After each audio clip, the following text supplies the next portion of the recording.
So years ago, when Chögyam Trungpa was my first and primary teacher, who I studied with and learned so much from sort of early 70s until he died in the late 80s.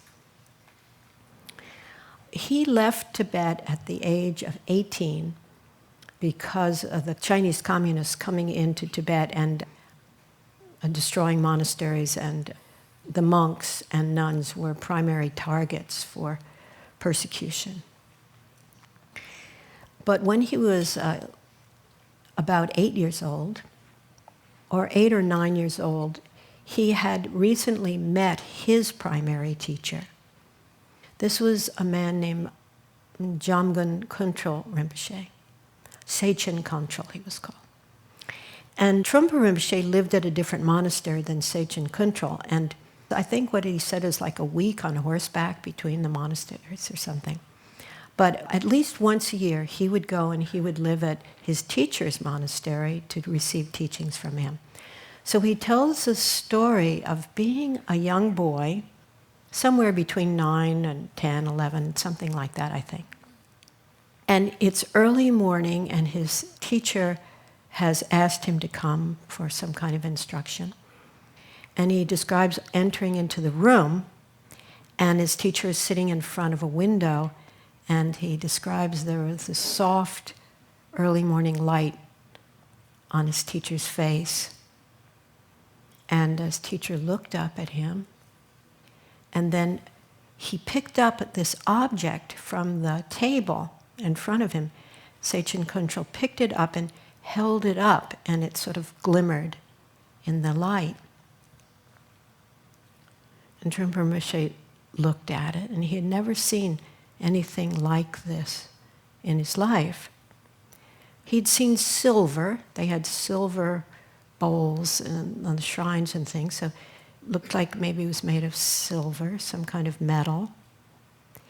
And it had a long, straight bottom, and then the top, the metal was sort of cut. And so he's looking at it, and Seichen Köntrul's holding it up. And Seichen Köntrul says to him, "In the West, they use these to eat."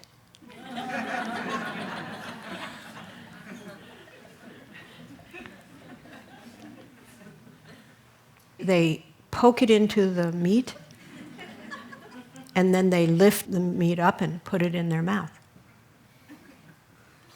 And then he held it out again, and he said, "Someday, he was talking to this young boy, Chögyam Trungpa, someday you're going to go to where people eat with these things. And you're going to teach them." And then he said, he smiled really broadly, and he said, "And you may just find that they're a lot more interested in staying asleep than in waking up."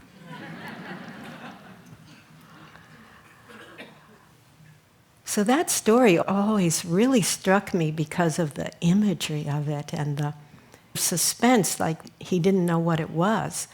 And neither of them had the word fork for it. And fork would be just an arbitrary word too, because there was no word for fork in Tibetan, And he said, "You'll be teaching them someday, and you may find they're much more interested in staying asleep than waking up."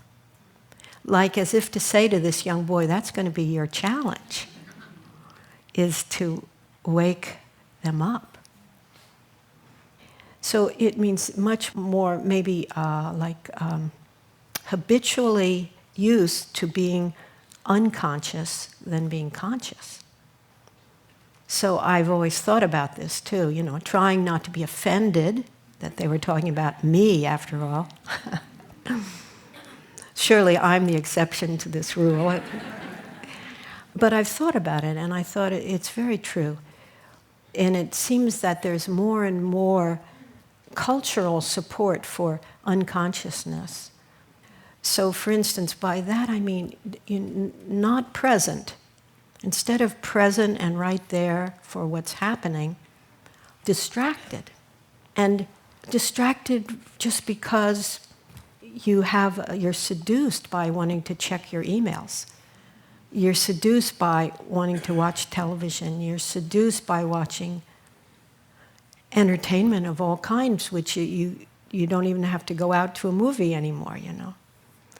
And you're seduced by texting and cell phones and probably much more than I even know about. I know that, for instance, I have a granddaughter who's 21 and a senior in college. And every once in a while she says she just has to unfriend everybody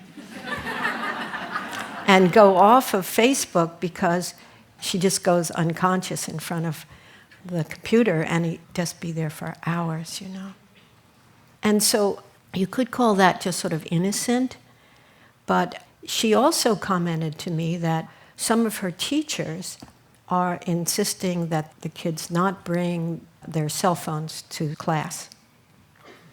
And she said she couldn't believe how much more present she was when she didn't have the cell phone. I said, well, can't you just turn it off? And she said, well, it vibrates, whether there's any sound or not, you know. And so I just can't resist then looking, you know, to see. So that's kind of what I'm getting at. There's just this aspect of things drawing us off, distracting us. Culturally, it's becoming so much more extensive, distracting us from, just as she said, being present to what the teacher was saying, to let it penetrate her and really educate her and stimulate her and get her inspired, instead of being half there and half not there.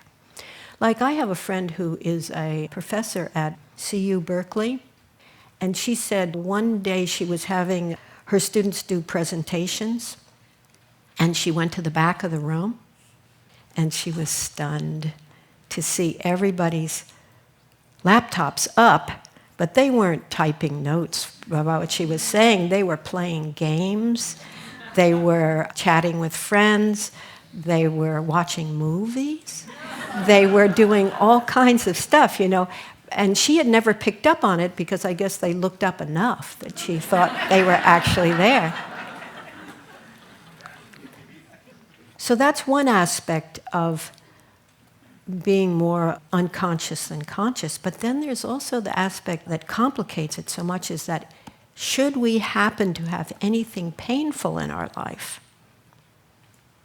just on the odd chance that that might be the case, you know, that there was something up for us, or that we had sadness or anger or resentment, bitterness, all roiled up about this or that, or completely unable to feel what we're feeling because it was so uncomfortable and we have so low tolerance for discomfort.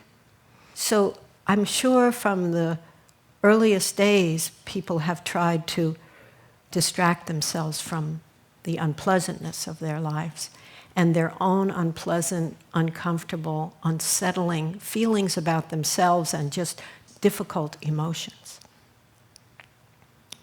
And so now, with all these multitude of ways that you can distract yourself, as a teacher myself now, I find that that's a big challenge, to encourage people and give people methods and help people to show up for themselves and actually feel what they feel, and the importance of that, being fully present with their own emotions and feelings and thoughts.